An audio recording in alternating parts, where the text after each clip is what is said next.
Good afternoon, America. This is Clark coming to you with the herd from Las Vegas, Nevada. We've come far. We certainly have. Donald Trump's come far too. Nobody would have ever thought it was possible if you heard all these genius pundits way back a year ago or in June, whenever Trump announced, I guess, was June of 15. It was about 10 months ago now, 11 months ago. Boy, oh boy, he has shocked everybody. Everybody's besides themselves. They just can't figure this out. Well, I had it figured out. The minute I knew he was running, I went, oh boy, is this what we need? This will straighten out this country of ours because it's broken, folks. Let's admit it. It's just flat broken. We have leaders, so-called leaders. Look what we've been through for 7.5 years with the Obama administration. That's not leadership. That's just, I don't even want to put a word to that anymore. It's disgusting. He's around now. He's over there in he's in the Vietnam the other day, Saigon or someplace. And he was giving the Saigon people, I guess they were, a lecture on the American Constitution about what that is. Do you think anybody in Vietnam, what's the rationale behind that? I don't get anything that this guy does. It's 180 degrees beyond any of my reasoning. I don't see what his motives are. What's the motive to go to Hiroshima? What possible advantage could America ever come out with that? I mean, that's not a moment in history that I think we need to reflect upon. The Japanese started a war, and America ended the war. That's all. That's a sign to everybody in the world. You better pay attention. That's what Saddam Hussein learned when he got hung. You better pay attention. And after that was done, we didn't hear too much rumbling from many of the other dictators around the world there for a while, did we? No. Now we have everybody laughing at us. We have the Soviet airplanes flying 30 feet off the deck of our ships. We have 10 sailors captured over there in Iran, out in the Gulf of the Persian Gulf or whatever it is. That wasn't a warship per se.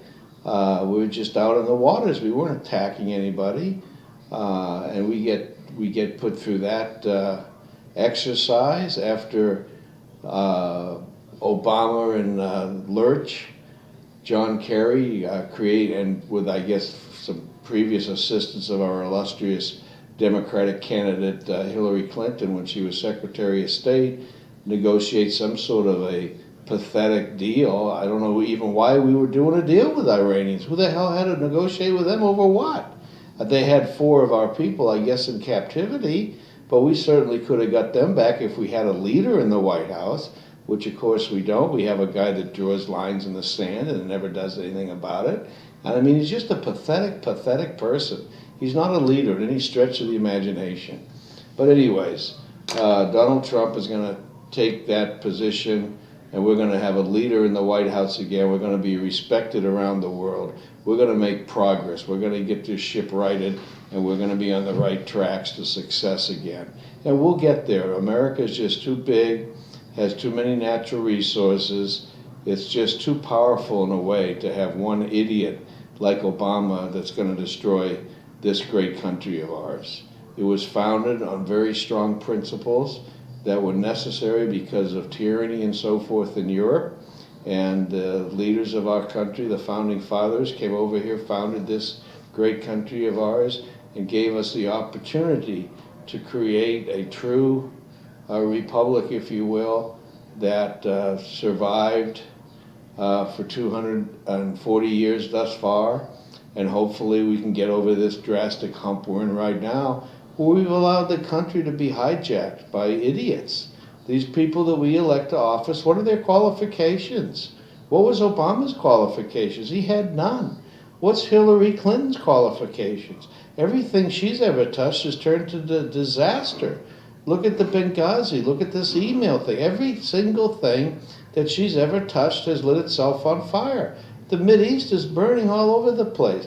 None of her policies work. How did the reset button with Russia work out? Nothing has ever happened that was positive under a Hillary Clinton's leadership, if you will, or misleadership or misguidance, whatever you want to call it. She's pathetic. And here she is leading the Democratic nomination process. And the reason she is because the DNC had to prop somebody up there to make Hillary look good, because they knew up front that she was a tremendously flawed candidate with a history that had so much baggage. I don't think there's ever been anyone running the history of this country with so much baggage as her. And if it wasn't for the mainstream media that's just beside themselves trying to protect these liberal progressive candidates to the death of this country, I mean, it's just a pathetic example of how distorted the mainstream media is. Dictatorships and things of that nature around the world, they don't allow for any media. You know, they know the media is poison to them because they don't want the people to know anything. Well, somehow the media in this country got hijacked by the liberals and the progressives, and they've distorted everything that's put out there in the media. So they've literally hijacked the country that way. So they have just the opposite of the usual treatment of media. There is none. But in this particular case, because we are divided in this country with a two-party system that we have to get rid of. We have to get rid of that system. It doesn't work. Anytime you have division, you're not going to have success. Look at any company. Can you have a company? Can you envision one where half the employees are for and half are against something? It's never going to work. That company's going to fail. Yet we run our country that way. So one of the solutions here at the Herd is that we want to eliminate the parties, whatever it takes. Petition of the Supreme Court of the United States, a ballot initiative nationwide that gets on the ballot in the next presidential election, something we got to get done to eliminate the parties because they're destructive. Maybe, I hope and pray that Donald Trump, when he gets in a leadership position, will do something about the parties, because I think that he's not that supportive of the party, because look what it tried to do to him. It's still trying to destroy him. And this is something we have to stop, put an end to it. Maybe he can do it. Take Paul Ryan. This guy is supposed to be the leader of the House, which is in the majority of the Republicans right now. So he's supposed to have some sort of leadership authority with the Republicans. And we need the Republicans united, I guess. Why we need a party is beyond me. We have Donald Trump. Let's just elect him. The hell with the party. And that's about what it came to. But these people, like Paul Ryan, are such babies and such not qualified to be in any position of leadership. Look what they do. He is just fighting and kicking. He's not going to support Donald Trump until he absolutely has to. Now, unless the man's a complete friggin' moron, he knows that he's going to have to support Donald Trump at some point. Why not sooner than later? What is he gaining with this ridiculously stupid attitude of his? You know, well, I want to be sure that it's going to unite the Republican Party. Well, the best way to do that is to get behind the guy that is obviously going to be the person nominated to lead the presidential election as the Republican candidate. We know that. Okay, that's not a give. That's a given now. It's a given. The man reached 1238, and he's going to reach a lot more. Come June 7th, he's going to have 170 whatever it is votes in his pocket. In addition to that, the man's going to be close to 1,600 votes at the end of the day, and he only needed 1237. So that's off the table right now. That's not even up for discussion.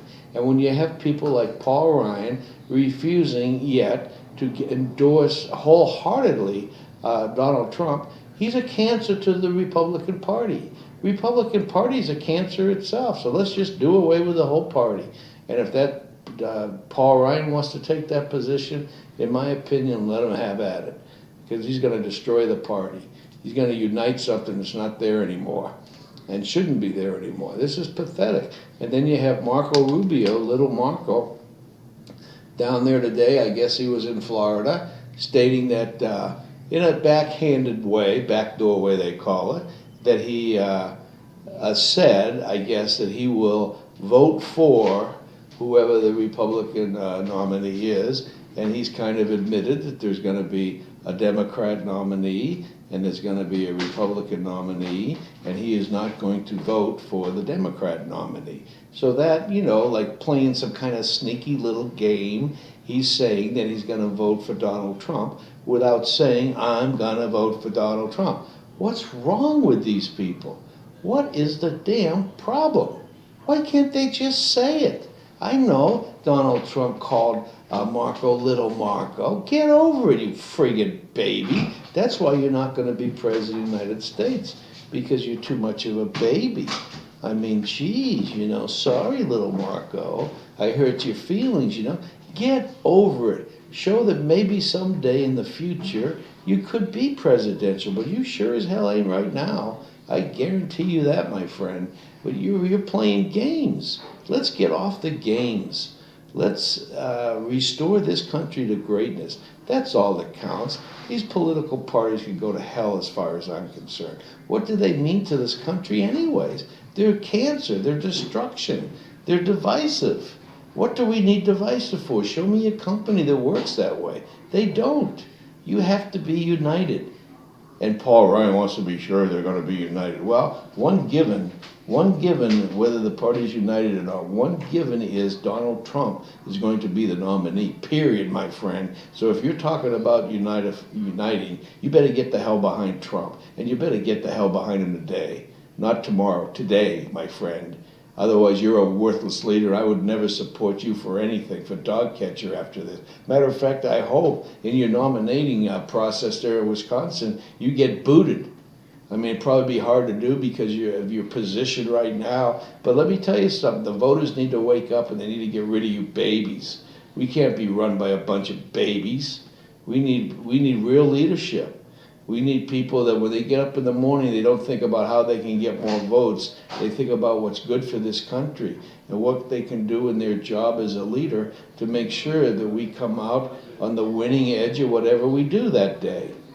We have to support this country and stop taking all these fleeing people. If they really are fleeing, they're probably coming over here, a certain amount of them anyways, as operatives for the terrorists. I mean, like Ben Carson used to say, the terrorists would be guilty of terroristic malpractice if they didn't try to infiltrate some of these refugees with terrorists. That'd be malpractice. And it's true. I mean, let's think. Let's get our thinking caps on. Let's get the cobwebs out of our head. Let's get all this garbage that's been planted in there by these liberal progressives that have destroyed 47% of the people in this country. Their brain matter has been hijacked. They don't have anything left between their ears anymore. So we need to get that cleaned out. We need to get this country back on track. Now, we know the problem, so we need solutions. One of the solutions that this show has identified is that we need to get rid of the political parties. I think another thing that we need to get forward here, we had a guest on the show named Kerry Bowers last week, or maybe the week before, who's running for the congressional U.S. Congress seat here, currently held by Heck, who is running for senator now to replace Harry Reid. I wish him all the luck in that endeavor. Whether I agree 100% with Heck and his voting record seems to be a little liberal for me, 62% of the time voting with Harry Reid and Nancy Pelosi's not a too good record on my side of the equation. But who else is running over there, I don't know, but we got to look at that closely. But Kerry Bowers has put forth a plan of a fair tax. I think Michael Huckabee was running on a platform when he was up for president nominee as a fair tax. And let me tell you something, folks, all this crap about a flat tax or anything that has anything whatsoever to do with the IRS needs to be off the table. We need to get rid of that Gestapo establishment that's just a bunch of thieves and crooks in and of themselves. Look at the Lois Lerner crap that went on. It's a government agency that's subject to tremendous corruption. And that's been proven. So what else do we need to see? Let's get rid of this Gestapo that's a cancer on this entire country. We need money to run this country. There's no question about that. But how do we get the money to run the country is not on the backs of little old ladies and other people that can't fight for what's right. The Gestapo takes people's homes, they do whatever they want. You're guilty till proven innocent when it comes to the IRS. And this is not what this country's supposed to be. Our founding fathers didn't incorporate anything into the Constitution about an income tax. You can tax certain things, whatever, for the good of the entire country, but you can't have these individual income tax type things put on there that are regressive to the economy and to the well-being of this country. That's why I support the fair tax. You tax consumption instead of income or production. You tax consumption. When the Roman Empire fell, they used to be a country of production, and then they became a country of consumption. And the consumption is what destroyed the country because they didn't produce anything anymore. And so their format failed.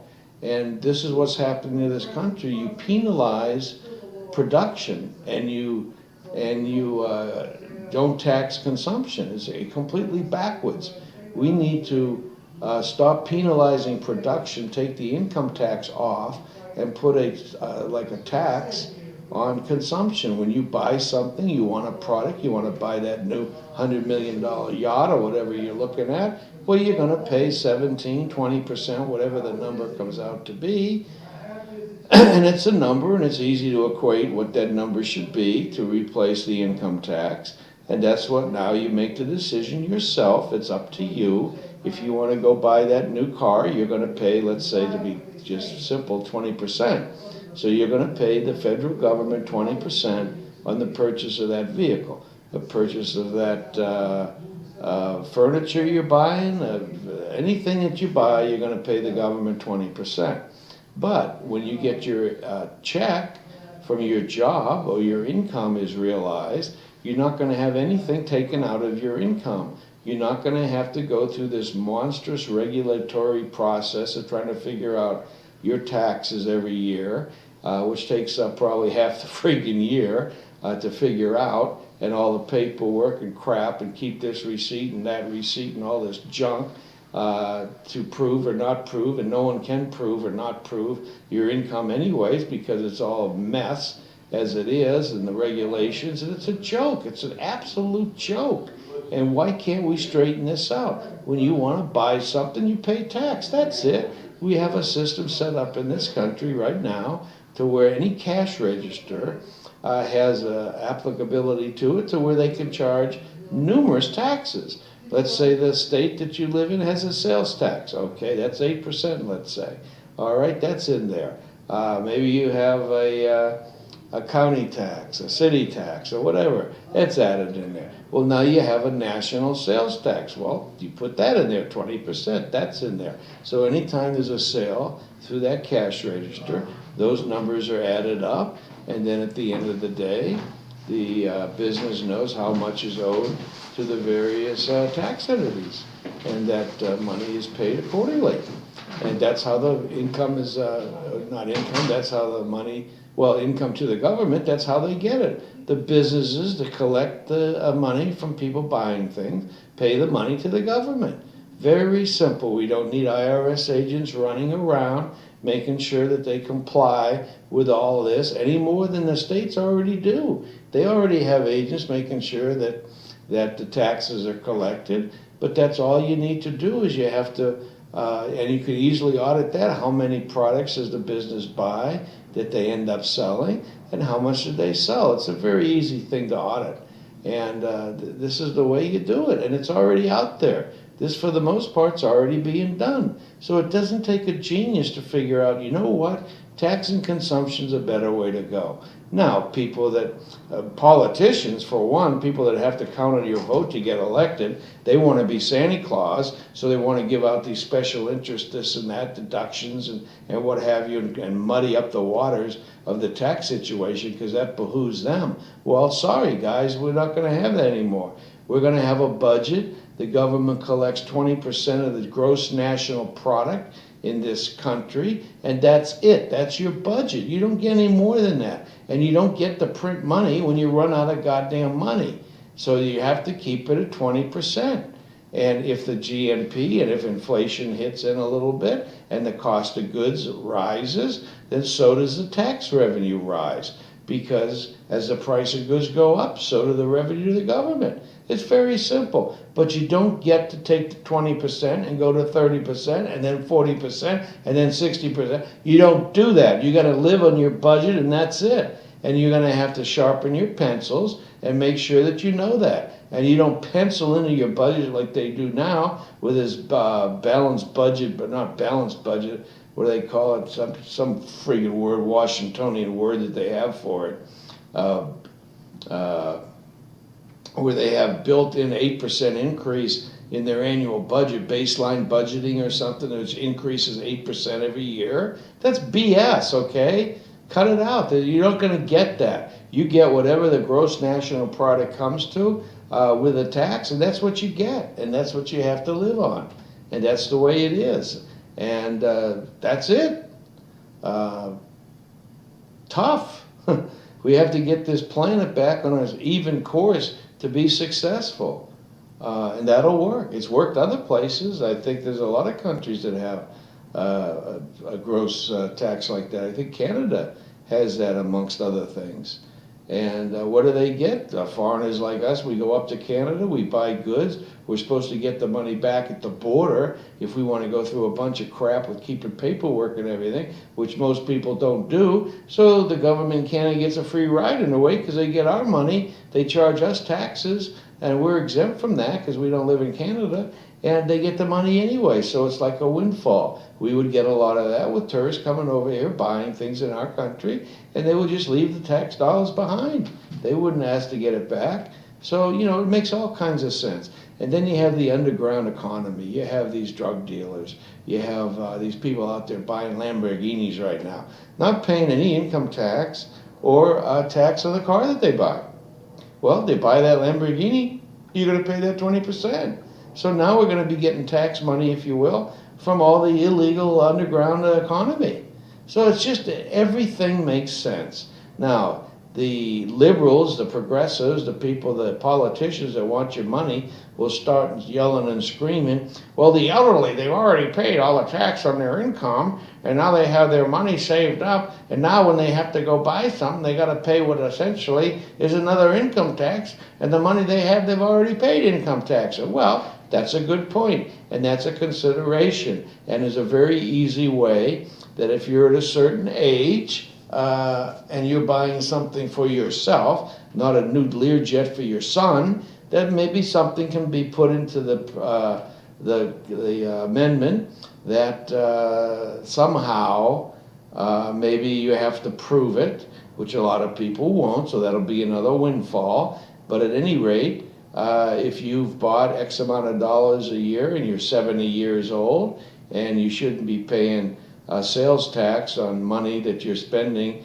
that you already paid income tax on, that's double taxation in a way. So the people have a point, the people that are objecting to elderly paying this tax, but we can get around that. That's just a matter of doing a little adjusting in the law and think about it being age-related. For a while, after a while, the age relation goes out the window because people are no longer have paid tax on that income because they've died off. The 50-year-old today is not paying tax. If we pass this sales tax, he's paying it as he goes. So at the time he turns 70, all his money he's already accumulated tax-free on his income, if you will, and now if he buys something, he's got to pay the tax. That's all. It's very, very simple. And it's not complicated, and it can be done. The politicians will never do it. So we, the people, remember us, the country was founded for us. We need to get some sensibility back in this country to where we do things that make sense. We need leaders that have foresight to see how this would work. And this country would explode. The productivity would go off the charts. All the jobs that we've lost would probably come back to the U.S. We stopped taxing businesses entirely. Now, if the business buys something, they pay tax on it. And it would explode this economy. It would explode. The GNP would just increase dramatically, and as a result, the revenue to the government would increase because they're getting taxed or when everybody buys something. It's a very, very simple concept. It's too simple for our idiot leaders to understand, but that's not really true. They probably understand it, but what they understand about it is that it's going to limit their reign, if you will, over giving out Santa Claus gifts to everybody so they can be reelected. I mean, we need to get this country to where special interest and people's agendas do not run this country. We, the people, run this country. And our number one concern has got to be for the country, not for us, for the country.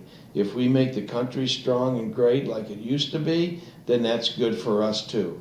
A rising tide lifts all boats, and that's what would happen. So let's think about this and get this on, okay? Now the herd, why we're here is we want solutions, and that's one of my solutions is a fair tax. Also eliminating these parties is a solution. Now there's a lot of possibilities out there for solutions, and we at the herd are going to keep track when people call in with an idea. We'll keep track of it. We'll enter it in our database, and as other people call in with the same idea, we'll keep track of that also and put that on the column that we already have started under that idea heading. And then at the end of the day, sometime we're going to have data that's going to show what the ideas were, what the popular ideas are, and what any elected official should think twice about implementing, because this is what the people want, as reflected in people that call in as part of the herd. Now to be heard, what we're asking you to do is just send a symbolic $1 to our offices here at 717 9th Street in Las Vegas, Nevada, 89101, $1. And we can be a buck of herds, and that will give us power. The more bucks we get, we're going to keep track of it in a bank account, and anybody, anytime can call in and see how many bucks we got. And that represents symbolically of how many people we have that are listening to the herd, that want to be heard, and that become part of the herd. And this is the whole theory behind this little theory of mine, a little gimmick, if you will, that we're going to get heard. Our voices are going to mean something because we've got this amount of people, similar to like a Tea Party or something else, but could certainly be called a grassroots movement because it's coming from the people and not some political party. We are the people. We can't be associated with a political party. We don't want to be called a Tea Party too. We want to be called the herd, and damn it, we're going to be heard. So listen to us. People are listening to Trump. Trump is listening to the people. So finally, herd in this country means something. And that's what we want to be. We want to develop a herd people, H-E-R-D of H-E-A-R-D people. We're going to be heard, and we're going to develop a herd in so doing. And that'll give us power. And we'll get this country back that way. We the people, remember us? We want to be heard, and we will be heard through the herd. So anyway, send in $1, 717 South 9th Street, Las Vegas, 89101. Support us here. It's $1. It's all it is, a symbol, but we will deposit in the bank, and as our bank account grows, so will our power, because people then running for office are going to have to pay attention to what we say, because we have a lot of people that we can communicate with.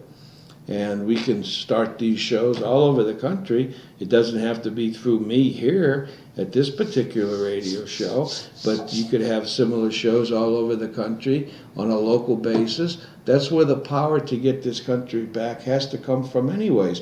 It has to come from a local start. It has to be local, because that's the closest to the people. The people living in a particular community have their own needs and their own desires, and that should reflect in the type of people they elect to represent them. And you can't be always dependent upon Washington, D.C., people there in that town to run your lives. The federal government can't run your lives in Ishkish, wherever. You have different needs, different desires, different everything. It's not a federal issue. Federal issues should be related only to what only the federal government can do, which is protection from other governments, security, Perhaps the FAA. You need a lot of, when you have planes flying around from state to state all over the world, actually you need some sort of a body to kind of make sure the planes are safe and things of that nature. And a state couldn't do that because planes are just too, they travel too much. You can't hardly control something that's not within your power. So, we need a federal government. There's no doubt about it. We have one of the greatest road systems that's ever been created. The national highway system is fantastic. You can jump into your car and without hitting many lights, if you don't want to, man, you could be in New York without hitting one friggin' light, I think, for the most part. If you stay on the national roads, highways, unless you get off the highway for gas, you don't hit a red light. So it's a great idea. It's a great concept. We need to get back to it. This federal government, like most governments do, they get power, and absolute power corrupts absolutely, and what you get is a bunch of corruption because they want more and more. We got to rename the people we elect to office. We got to take away the word legislature because that's a bad word. These people get elected, they're a legislator. So they go, and what do they think they have to do? They think they have to legislate. Well, no, you don't, We have enough laws. If you come up with an idea for a new law, for whatever the reasoning is behind it, if it has good merit and it's needed, I think we should have a law that you can't pass a new law unless you eliminate 2 existing laws. There's so much crap in the books now on regulations that you can't even read what the hell's law and what isn't law anymore. And that's stupid. We need to simplify this system. We need to get the word legislator out of the vocabulary and replace it with something else. Why don't you call in and let us know what else to call it? 702-493-5222. Someone come up with a good idea. Instead of calling people legislators, let's call them something else. I'll think about it. I'll come up with a name if no one calls in to help us out here. But there's a better word than that. I've never liked that word, legislature. Come on, give me a break. We have too many laws. So let's eliminate that word from our vocabulary. And what else can we do? Call in with some solutions. We'll keep track of it in our computer, our database, and we'll keep track of what the people's ideas are. I don't know of anybody that does that.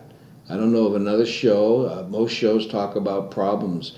They don't talk about solutions. Well, we at The Herd, we want to talk about what the solutions are that we can implement and become a better country for it. This is the type of ideas that we need. We need good, solid, fundamental, basic principles of what this country was founded for. And we became the greatest country in the world. I don't think anyone could deny that. Back in the Beaver Cleaver days and stuff after World War II, this country started to get pretty good shape there for a while. There were a lot of inventions. The airplane just exploded from the 1903s when they were flying around there at Kitty Hawk, basically in rubber bands and whatever they put together there, the Wright brothers. Look at what we got in the air today. I mean, it's absolutely phenomenal. What a miraculous improvement in the way we do things. The computer has revolutionized the country and the capability to where we can crunch such data and have such data available. It's phenomenal. I'm a little leery of the computer because they seem to have a lot of difficulties with hackers and things of that nature and viruses and stuff, which is not good. And I hope that somehow we can eliminate the possibility of those. Are you listening, Bill Gates? Get off your political ass and start doing something productive again before you became a political nut job, because I know why that happens, because you weren't contributing to either political party, so one of the parties went after your ass with a lawsuit that cost Microsoft a bunch of money, and then you decided, well, that's not going to happen again, so what do? You become a part of the despicable party, the one that turned around and went after you. You rewarded them with exactly what they wanted. They taught you a lesson, and you fell for it. You should have gone the other way and put money into something that gets away with that type of power. to where somebody can just call you a monopoly or whatever and squeeze your ass, and their motive was to get money from you from a political standpoint, and you fell for it. Disgusting. Anyways, there's a lot of arguments one can make about things and the way they've been done and so forth, but crying over spilled milk and everything is not going to be the solution. The solution is going to come to how do we operate ourselves in the future, and we snuff out things like that. We snuff out this government is overreaching on everything.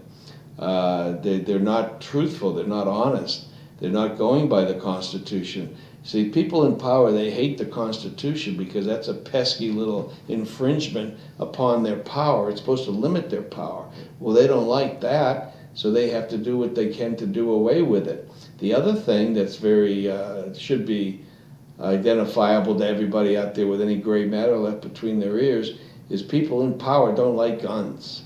They don't like those guns because, boy, if you have a gun, you might be able to turn it on them when things get out of hand. So that's why Hillary Clinton and the liberal progressives, they're the enemy. They're the ones that are trying to take away all your rights. They want to get your guns so that you can't shoot them when things have gone so far that the country's ruined now because of liberal progressive policies. That's what's going to happen to this country. If those people stay in power, they're going to ruin the country. Look what they did to where they do rule now, like Detroit and Baltimore, and look at the difficulties. They just, like this prosecutor in Baltimore that got this 6 cops indicted for murder, I guess, and one's been got off completely innocent. Another one has got a hung jury. Whether they retry him or not, we don't know. But apparently the stupidity in Baltimore is going to go on. You had a known drug guy in the back of a police van being arrested, and he was beating the crap out of himself, probably trying to declare, police brutality or whatever, and he ended up killing himself. Well, too bad, another one of those druggers off the road, so that's good. We have to get rid of this goody two-shoe attitude that these liberals like, the feelings, oh, we have to be sensitive. No, we don't. Oh, we have to let the transgenders have their own bed. Oh, they should be able to, however they wake up in the morning, if they feel this way or that way, that's what the heck with their birth certificate. What's between, that doesn't matter. It's what they feel. What they, we got to get rid of this political correctness. We got to get rid of this crap. We got to get rid of the half of the country that's been dumbed down so much where this means something. I mean, it's pathetic. We've got to get back to where common sense rules. One of my solutions here at the Herd has been to teach in school CS 101, Common Sense 101. Make that part of like math and English, whatever you're teaching in school. Hopefully history again would be a good subject to teach. Of course, the progressive liberals don't like that idea because somebody might learn about some of the mistakes that have been tried in the past that the liberals and progressives keep trying over and over and over again, thinking they're going to have this different result, and they never have a different result. When you take away the incentive for people to get up and work and create something and be productive, when you just give them a check and they don't have to get off the couch, that doesn't work. But Miles Standish found that out in the Pilgrims when they tried that communal type community when they found it over there in Plymouth Rock or whatever, that, they were all going to live in this wonderful utopia and everybody's going to have enough to eat and everything was going to be wonderful. Well, it didn't work that way because half the people didn't want to do nothing. So they had to change that, and they created capitalism by giving people incentive to work and do something to produce, and people ended up having a tendency to produce more than they need, and then they could sell it and do something else. And so that's what made capitalism work. And that's created this country. We were the richest, best living standards of any place in the world. That's history. Look at the history. Look at what Ronald Reagan did when he lowered the tax from 70-something% to 20-something. And look what happened. The economy exploded. We created 20-something million jobs. Look at the record that your illustrious Obama has. Look at the numbers. They're pathetic. This has been the worst recovery ever. Things go in cycles. They always have. That's history. You have your ups and your downs. But this has been the worst single recovery ever. And the reason we had to recover from something, if you go to history and look at the facts, which the mainstream media will never report, but I will, the truth of the matter is, in the last 2 years of Bush's administration, Congress got in the hands of the Democrats, the progressive liberals. The Barney Franks and the Chris Dodds won the election in 06, and they ruled in 07 and 08 in the last 2 years of Bush's administration. And that's what caused the economy to crumble and implode, because of everybody had to have a house, whether you qualified for one or not. And that policy kind of emanated from Bill Clinton and others. But this is the type of the progressives things. Everybody can have a house and all this goody two-shoe crap, utopian type stuff they tried in the Pilgrim days. It doesn't work.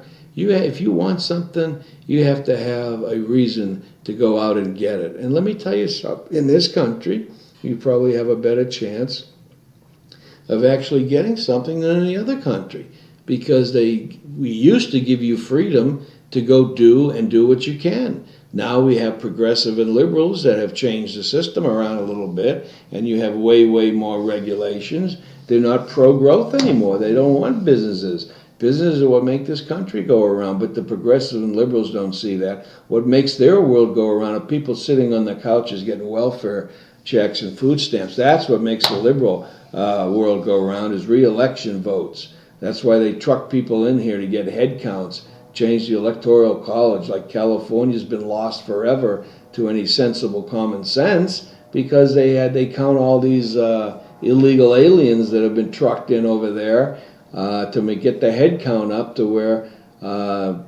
California has more electoral votes because of it. These aren't citizens, they're just heads. And in a census that we take every 7 years, I think it is, we count heads, and that's what determines how much political power each state has.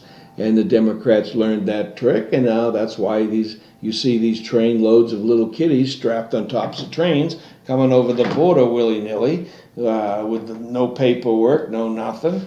I mean, this is the type of liberal society you get. And it's all about re-election. It's all about votes. That's what it's always been about, and that's why Hillary Clinton is even professing on her stupidity. She has no clue, by the way. She just doesn't see herself, or she's such an ideologue she can't see herself. But she's talking about legalizing all these illegals here immediately upon executive order, one of these great executive orders again. As soon as she's elected president, she's going to make all the illegals legal, so now they can vote. She's going to get people released from jail so they can vote. What's her name? Terry McAuliffe, governor of Virginia or West Virginia or wherever, just released all those prisoners can vote now. And this is the same guy that I guess is being looked at for an indictment on some crimes that may be associated with the Clinton Crime Foundation. So the beat goes on, folks. These people are corrupt. They are the poster child for corruptions, these liberal progressives. You need to look at these cats, because everything they do, look at the baggage that Hillary Clinton has. You know, it's something else. And the mainstream media is going to cover up for people like this. So you're going to have to get the truth by listening to shows like this, The Herd, reading the Las Vegas Tribune, reading online. Maybe there's some good information out there. There's some bad also. So you have to use common sense and analyze what you read and see if it makes sense to you. If it doesn't, question it. And don't believe it, or believe the opposite. Anything Hillary Clinton or any of these progressives like Terry McAuliffe or John Kerry, Lurch, any of these guys say to you, believe the opposite. And you know what? You'll become one of the smartest people around, because if you just do opposite of what they say, you'll be right on the money. You'll be right on the money. If everything they say, look at Obama, every single thing he's done, you can't even figure out why the hell he's doing it, because nothing makes sense. Cuba, why do we go to Cuba? Why do we have Raul Castro say, we're not going to give you any, we're going to get, you know? I mean, well, what are we doing with these people? These are dictators, they're communists, and we have to go down there and do what? What was the point of that Obama thing going down there? And nobody even greeted him at the airport. He doesn't get it. He doesn't get it.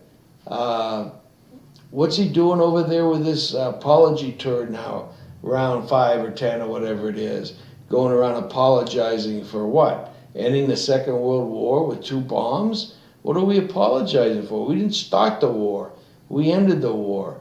Donald Trump's going to go over there, and let me tell you something. ISIS is not too energetic about the thought of Donald Trump being the president, I'll tell you that. And that's good. And these other political leaders from other countries that are nervous, like Obama says, you know, they're nervous about Trump. Yeah, well, good. They sure as shit ain't nervous about you, you idiot. We haven't had any respect in the world since Obama was elected. He immediately went on a world apology tour, apologizing for the United States, which is the country that you just became president of. What are you doing apologizing for? It's like the First Lady saying she's never been proud to be an American before. How do we end up with a First Lady like this? It's amazing. The other night on Greta, they had Melania Trump on there, an interview, and she was proud to be an American. You know, she didn't come from America, but she became an American citizen, and she became legally an American citizen. And that's the way she wanted to do it, because that's the way she is. She's a spokesman for the way that America should be. She's contrary to the liberal progressive. She's smart. She knows what works. She knows her husband can be the best president ever. And this lady, Melania Trump, is going to be the best first lady this country's ever seen. Not solely because she's absolutely beautiful. It's because she has a mind that works in a positive, productive way. Unlike some of these other minds, like Obama, Mrs. Obama there with her hashtag sign, release our girls. How'd that work out for you there, Michelle Obama? How did that work out for you, the hashtag sign? I don't think one of those girls has ever been seen again. So that worked out well, you know. And then Obama saying that, oh, we win wars with negotiations, not guns. I mean, is this guy for real? How did negotiation go along with Iran? How'd that work out for you? Right away, they captured 10 of our sailors, and we have to put them on a world display, being embarrassed or whatever, hands tied behind their back, blah, blah, blah. What a great job you are as president. You are the worst president this country's ever seen. You're pathetic. And I count the days till you're out. And that'll be one of my happiest days. I'll be celebrating that day when you're no longer at 1600 Pennsylvania Avenue and the Trumps are moving in there. It might take them a while to move in there because it's probably going to have to be complete revitalization of the White House after your destruction. I mean, I can only imagine what that place looks like. Like when the Clintons left, these people that are now running to be reinserted in the White House, when they left the White House for the Bushes, they took all the W's off the keyboards and everything, took a lot of the china and plates and dishes, and I mean, you know, this is a liberal progressive for you. This is what they are.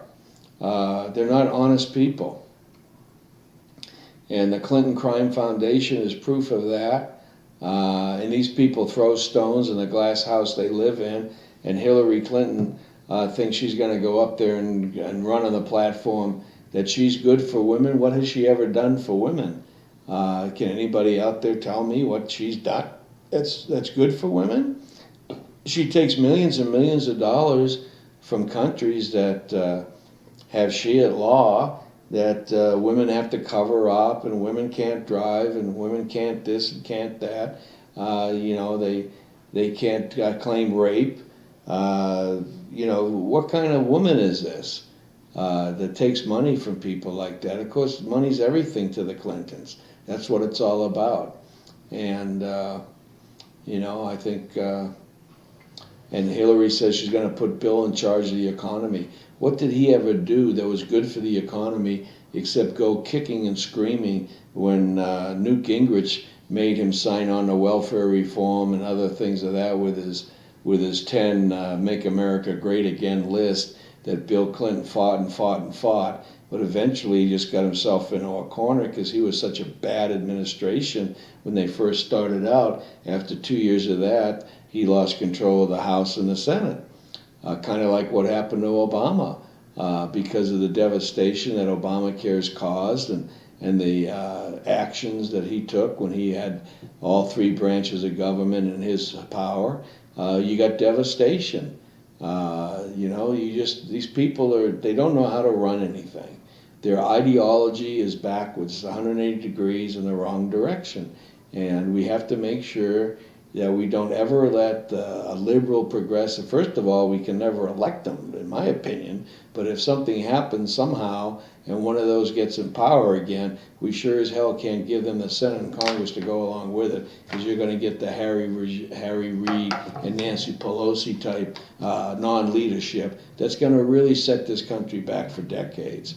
And this is what we're facing now. And I look forward to the opportunity of getting a Trump in there that's a go-getter. He knows what to do. He knows how to do it. He knows how to delegate. He'll get the best people behind him instead of what Obama did, was finding the worst to make him look good. People like Van Jones and all these ideologue czars that he had appointed, unelected people that he gives all this power to, that don't know their ass from their elbow. And these people are put into a position where they can influence how the United States is run. And it causes us decades of destitution we have to make up for. It's a bad position to put us in. And we did it by electing this hope and change. Anyone running an empty suit like that again, for God's sakes, clean out your gray matter there and let's get it revamped and put back in without being brainwashed. What the hell is hope and change? But we were the greatest country in the world when he was elected. What did we want to change? Anybody tell me? Well, what is it we wanted to change? Now we don't even have change left in our pockets. So what's the hope? I mean, we were the greatest country in the world. What do we want to do? Become a third world country? That's what we got. Was that hope? No, it's devastation. So when somebody runs on that type of a platform, don't even listen to him. And when a Trump runs and he talks about some substantial reasons of what he's doing and so forth, we need to listen to him. He's coming out with substantial reasons and so forth and whatnot. Anyways, folks, thanks for listening, and we'll be back at you. Let's see, Monday's a holiday. So maybe we'll be back on Tuesday. So tune in then and be heard. Call us in with your solutions, and we'll keep track of them. And that way we can have some influence with the people that we send to do the jobs that we want done, not what they want to do with a special interest, but what we want done. Thanks for listening.